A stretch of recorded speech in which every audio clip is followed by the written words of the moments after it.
ইসলামী সংস্কৃতির বিকাশে ইসলামী সঙ্গীত পরিবেশন, দেশাত্মবোধক গান ও কবিতা আবৃত্তির এক ভাব গাম্ভীর্যপূর্ণ পরিবেশের মধ্য দিয়ে সাভারের ঐতিহ্যবাহী ইসলামিক শিল্পী সংগঠন আর নাশিদ ইসলামী শিল্পী গোষ্ঠীর উদ্যোগে শিল্পীদের পুনর্মিলনী ও দোয়া মাহফিল সম্পন্ন হয়েছে। বৃহস্পতিবার বিকেলে সাভারের শিমুলতলী MK কনভেনশন সেন্টারে বর্ণাঢ্য আয়োজন করেন নাশিদ শিল্পী গোষ্ঠী।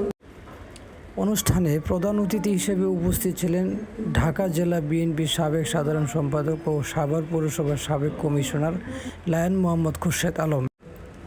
বিশেষ অতিথি হিসেবে উপস্থিত ছিলেন দৈনিক অগ্রযাত্রা পত্রিকার বার্তা সম্পাদক আশরাফ আলী ফারুকী, সাভার উপজেলা প্রতিনিধি শফিকুল ইসলাম। এছাড়াও সাভার এলাকার বিভিন্ন মাদ্রাসার মুহতামিম, উলামায়ে কেরাম, বিভিন্ন মাদ্রাসার ছাত্র এবং স্থানীয় গণ্যমান্য ব্যক্তিরাও উপস্থিত ছিলেন। অনুষ্ঠানে মনোজ্ঞ ইসলামী সঙ্গীত পরিবেশন করেন আর নাশিদ ইসলামী শিল্পী গোষ্ঠীর সদস্যরা।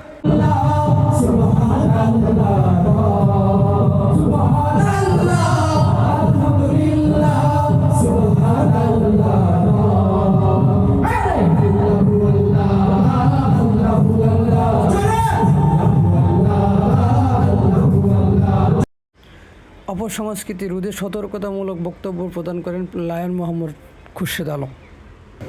তারা দেখি যে মোবাইলের মাধ্যমে আমরা বিভিন্নভাবে ইসলাম নিয়ে বিতর্ক করার জন্য হাজার হাজার পেজ আছে, হাজার হাজার মানুষ আছে।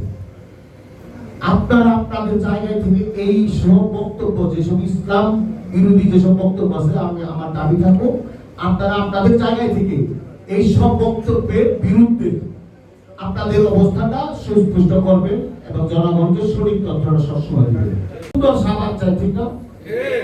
আমি যেহেতু পাচ্ছি, আমি আমার ভোট চাবো, কিন্তু আপনাদের প্রতি আমার অনুরোধ, আপনারা আপনাকে একদমই মানে শক্তিতে বিবেক বিবেচনায় বর্তমান সাভারে যাকে দিয়ে আপনি নিরাপদ মনে করবেন যে এই লোকটাকে দিয়ে আমি সাভারে যদি আমি দায়িত্ব দেই, তাহলে সে আমার অধিকার রক্ষায় প্লাস আমার জন্য কাজ করবে।